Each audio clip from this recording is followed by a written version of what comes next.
Hey guys, welcome back to my channel. I know I haven't posted a video in a while. I have been in the process of moving from Miami back to my home city of Philadelphia, which has been chaotic to say the least. I'm here in my new studio.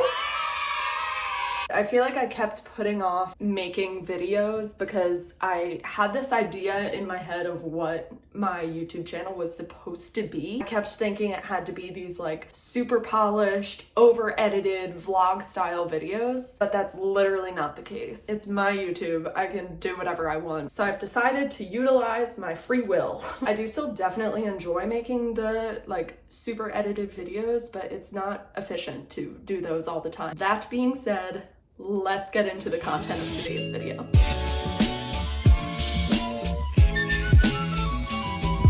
So like I said at the very beginning of this video, me and Kevin just moved back to Philadelphia from Miami. We spent a total of 2.5 years in Miami. I learned so much about art, about culture, about myself as a person, about what I like, about what I don't like, about who I want to be and what I want to do with my life. So since we just moved back and my time in Miami is still super fresh, I thought I would share 4 key things that I learned from living in the 305. Number 1, everything amazing lies on the other side of something really scary. When we initially moved to Florida, I did not know a single soul that lived in Miami. So I obviously had to make friends if I didn't want to just hang out with Kevin all the time. And as much as I love him, we needed other people in our lives. I figured that the best way to make friends was by starting new hobbies and finding other people that liked those hobbies as well. So in February of 2022, I picked up learning how to shuffle. A couple months into learning how to shuffle, I think it was probably April of that year, I was scrolling through Instagram Reels and I came across this reel of 2 girls advertising that they were throwing a shuffle pool party. It was just kind of a meetup. It was super casual. I think they were going to teach a little bit. It was just for shufflers of all levels to kind of get together and dance together. Obviously, I did not know anyone personally yet who shuffled, so I decided to go to the party solo. And I was so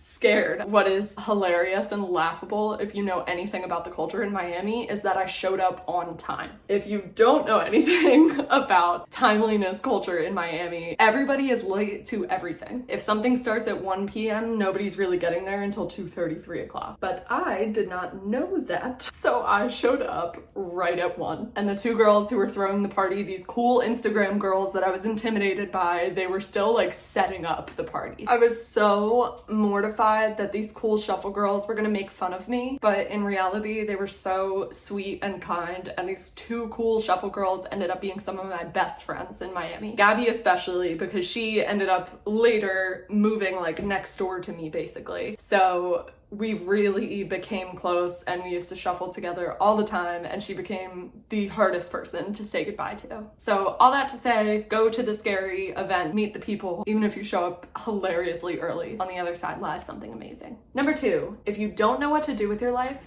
become a yes man. I taught spray paint lessons in Wynwood, which is Miami's art district, for 2 years. And it was a lot of tourists that would come and take the class. So they would often ask me, how did you end up with this job? To which I would answer, I lied in my job interview. If there's one thing that going to theater school taught me, it's to say yes to stuff in the audition and then kind of figure it out later. Is it lying? No, it's just expanding on the truth. So when my boss in Wynwood asked me if I knew how to spray paint, I said yes, even though I had never touched a spray can before. But I figured I had sprayed like hairspray and I had painted, so I could probably figure it out, right? Luckily, I did figure it out, and I had the opportunity to teach hundreds of classes, and it was so much fun to share this art form with people, and I have such a respect for graffiti and mural artists. Through this job, I also got the opportunity to be flown up to New York to teach spray painting at a bat mitzvah. That was crazy. I also was able to get paid to assist on a mural project with a really well-known Miami artist, and I was able to just connect with so many people from literally all over the world over art, and it was a very cool thing. None of that would have happened if I hadn't said yes. So when in doubt, become a yes man. Number 3, it is so fun to be the only white person in the room. I grew up in a pretty small town, a very white town about an hour outside of Philly, and historically throughout my life, most of the people I've been surrounded by were white. Of course, when I moved to Philly for college, because I went to Temple, that That changed a little bit. I was surrounded by more people of more cultures, but it changed completely when Kevin and I moved to Miami. For the first time in my life, it was not uncommon that I was the only white person in the room. At the gym, at work, at parties, and gatherings with friends, I was almost always surrounded by Hispanic people, and it was so much fun. I understand so much more Spanish now than I did going in there. I had taken a couple years of Spanish in high school, but never really practiced it, and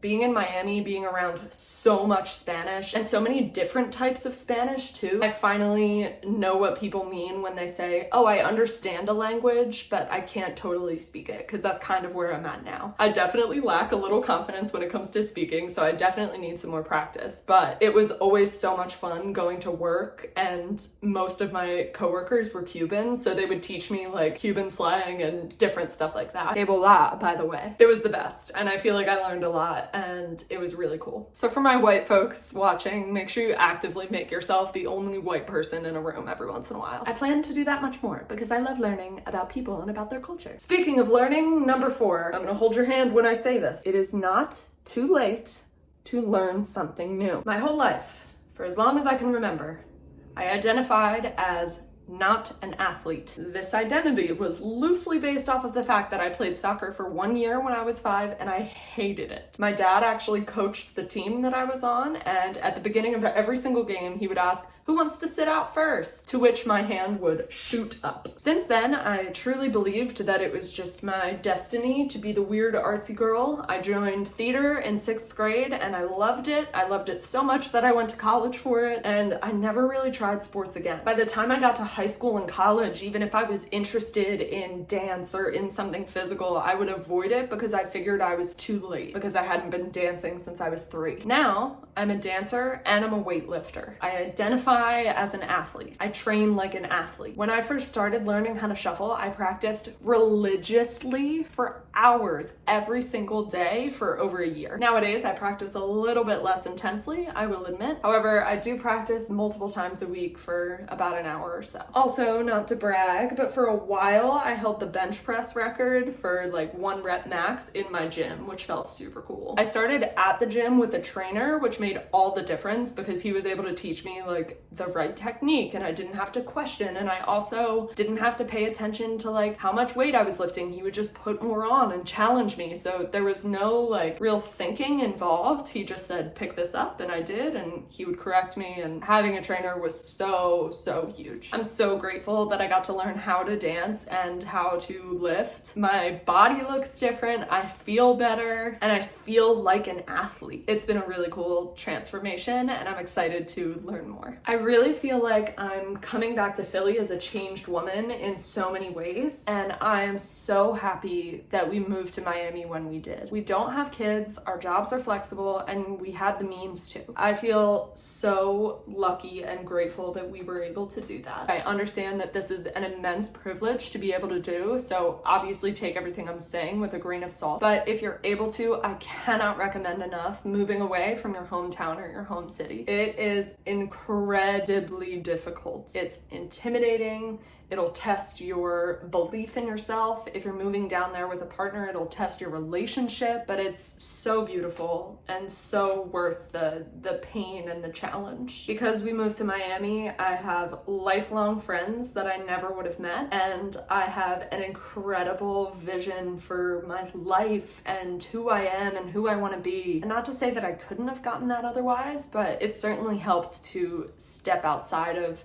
my habits and my known group of friends and all of those things into a totally new place. I am so immensely grateful for the past 2.5 years. And so hopefully the lessons that I took away from Miami, you can perhaps take something away from this video. If you liked this video, please give it a thumbs up and leave a comment. Let me know if you liked this style of video, if you're enjoying me yapping to you, if you'd like to see more of this, if you'd like to see less of this, please be nice. Also, I would love to know in the comments, if you could move anywhere in the world for 2.5 years, where would you move and why? I would love to see where my people would like to go. I am going to get back to unpacking, but I'm so glad we had this chat. And I'm excited to be remembering my free will, and I will be making more videos because of it. Okay, I love you lots. I'll talk to you soon. Bye.